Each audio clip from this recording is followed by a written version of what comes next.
economy to me is adding a green touch to the reality of things, to business, the work, you know, the life, and that's how I see it. That's the way I see it. So here in Brazil, we do have a mixed economy of the kind that can benefit from the principles of greening. And already I'm delighted to see the progress that has been made. For example, in Curitiba, which is very much a sustainable city in terms of public transportation being almost 45% of its total transport. And for example, in the use of ethanol, there's a sugarcane-based ethanol cars in Brazil which has been going on for more than 20 years. So there are many elements of Brazil's existing economy which are already very much in the direction of a green economy. As civil society or as academia, we really need to encourage, pressure the governments to continue to mobilize at the global level to make sure the countries of the North, who have contributed far more than we have to the overall global damage, that they actually pay. They need to pay what it is they say they're going to pay. Creo que los principales desafíos están asociados, por una parte, a que la gente comprenda lo que es economía verde. Es un concepto que da para mucho y por lo mismo, quizás más que enredarnos y complicarnos en una definición, la idea es que con la diversidad de gente que hay acá, de personas, de empresas, de ONG, de gobierno, podamos llegar a algunos temas prioritarios. We have to focus on the sectors that are most important to us and focus on, as we said, the low-hanging fruit. So, for example, tourism. We realize that consumer demand is moving in a green direction. And if we're able to reformulate our tourism industry and focus on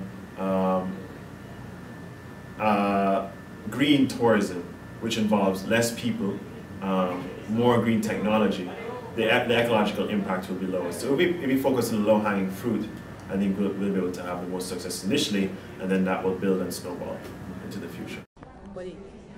Bom, dos principais desafios para a implantação do estabelecimento de uma economia verde no Brasil, eu acredito que nós temos duas vertentes aí. A primeira vertente é a questão do próprio Estado, do próprio governo, que está começando agora, né, em 2011 e que deveria incorporar essas questões para uma análise dentro do próprio plano de governo, para verificar o que são os setores importantes, onde é que o Brasil tem as maiores oportunidades, onde é que estão os maiores riscos, quer dizer, um planejamento estratégico em relação a como adotar os padrões de economia verde. And we see corporate social responsibility in terms of including the social and environmental concerns of citizens, but also through what I mean by CSR is not philanthropy. We have to move away from that. That's an important learning.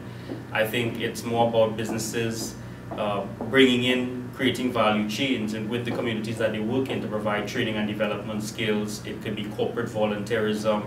It could be internal CSR as well, making your staff more competitive, as well as external, which I just referred to.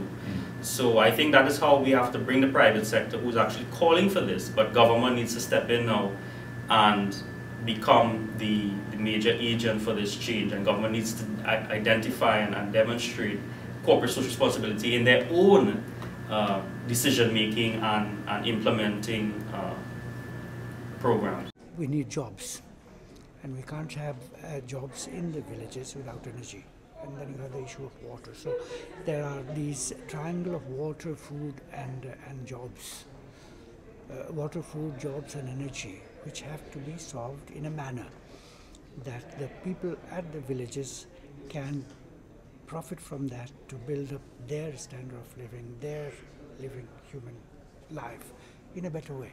So for that, of course, it's a whole question of linking finance, markets, technology, and so on. But the most important thing in this is the capacity of the people to be able to manage their lives themselves. In my state, more than 98% of drinking water which comes to villages comes from groundwater, deep groundwater. Therefore, the sustainability of groundwater seems to be what we should be looking for. Whereas the policy, the national water policy and the state water policy says that we move away from groundwater to surface water as reliable sources.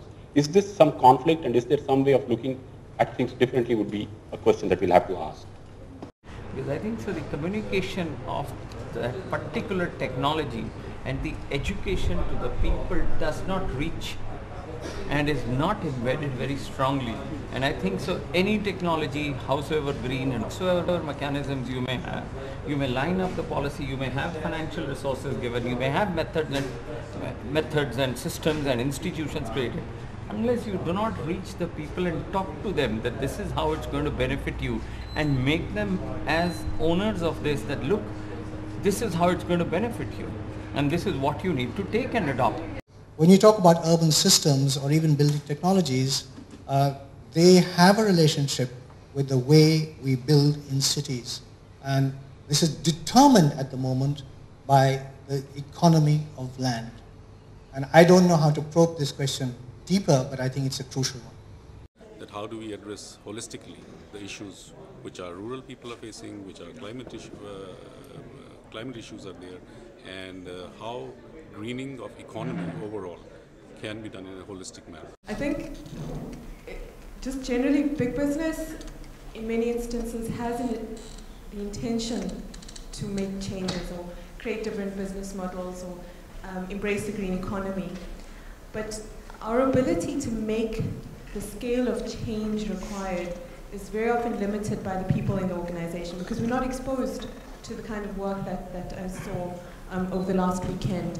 And I think that's the main takeaway for me is how do we more, as big business, engage with organizations such as yours? I think it was really interesting to explore the barriers to moving forward and identifying a distorted value system, especially within the youth, as one of the barriers moving forward. That our value system generally today is geared towards excessive consumption, environmentally damaging consumption, and basically unsustainable forms of consumption.